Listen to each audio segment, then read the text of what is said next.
Journaling. Like, when you keep your thoughts in your head, you allow the enemy to manipulate those thoughts. How are you going to love yourself if you don't know yourself?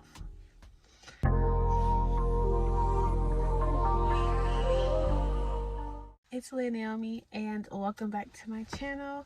If it is your first time here, welcome to my channel, and we're just gonna jump right into this video. This video is about what did I do to start my self-love journey. And the number one thing that, like, I would say outside of my life to God is journaling.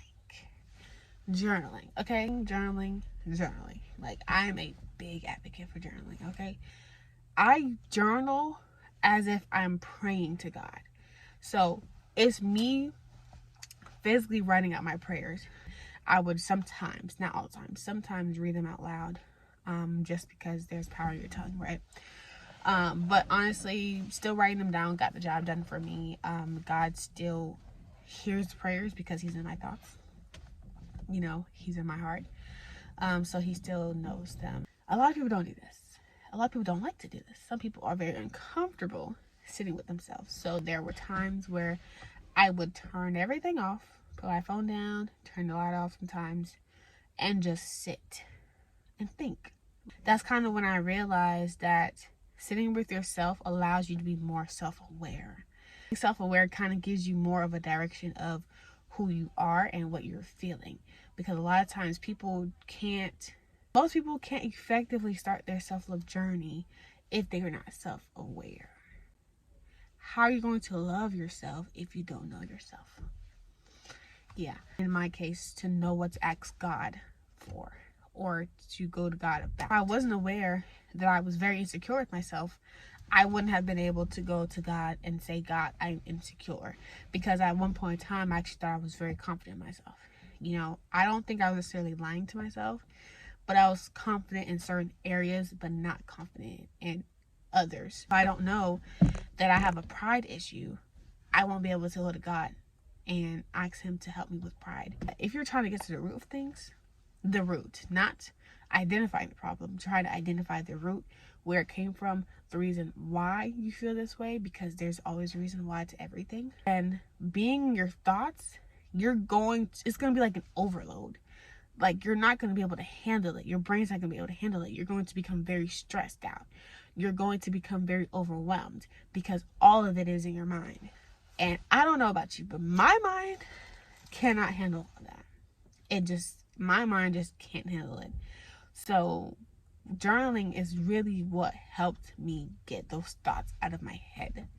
And the next thing I realized about your thoughts is when you keep your thoughts in your head, you allow the enemy to manipulate those thoughts and to plant seeds of doubt, of fear, of whatever he wants to plant in your mind, and you won't even know the difference.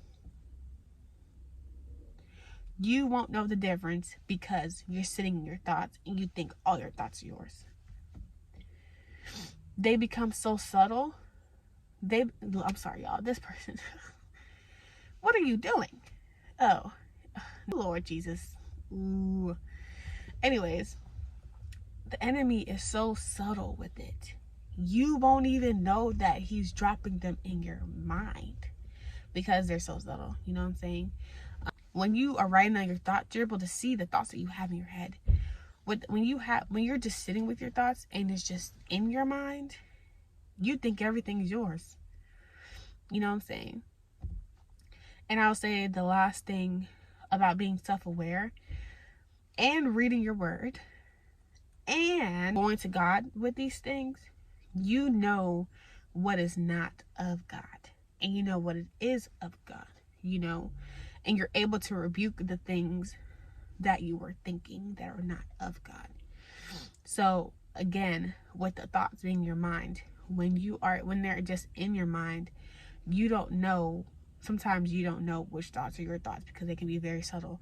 Some of them are very obvious, of course, when you just think obscure, promiscuous thoughts. Like, some thoughts are just very much out there, you know, it's not from God. But there are certain thoughts that you might think, oh yeah, that's probably, you know, that's probably right. You know, you might agree to them because sometimes,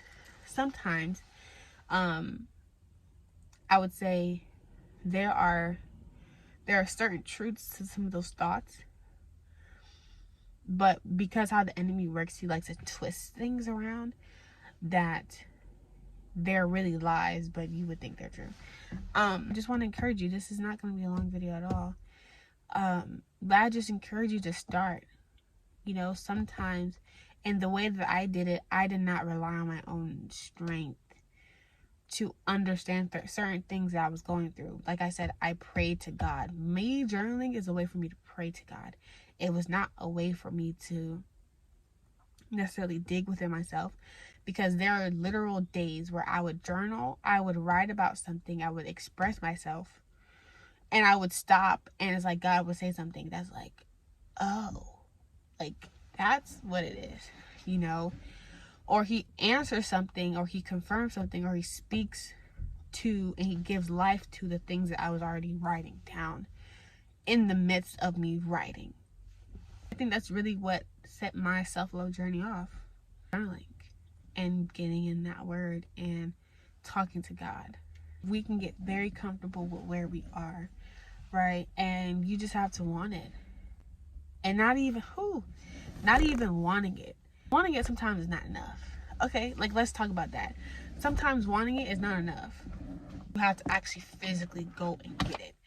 Because being comfortable feels so good that we will stay comfortable despite of the feelings that we are feeling, despite how much we want to actually get out of where we are, despite of the dreams that we have. Sometimes being comfortable feels so good that we don't even want to get out of it. We think we want to get out of it, but we don't want to get out of it enough. Like, just the thought of getting out of it is not good enough to get you out of where you are right now, or get you out of the comfortable state that you're in right now. Just go ahead and get a notebook, get a pen, get a pencil, whatever you want to use, and write with your heart. Into my heart, I started off with honoring him, and I started off with just saying, like, thank you. I want you to come to him, you know, and tell him about everything, because he values a relationship. One's journey is not the same, but it's all worth it. So remember that it will all be worth it. There is no end. This is a continuous process. In one area we might heal from, in one area we might love ourselves better in, but then in the other one there's a lack. Just be okay with that. It's beauty in the pain. I'm just now learning that, you know. But yes, y'all, that's all I have for today, and I love you guys so much. Peace and blessings.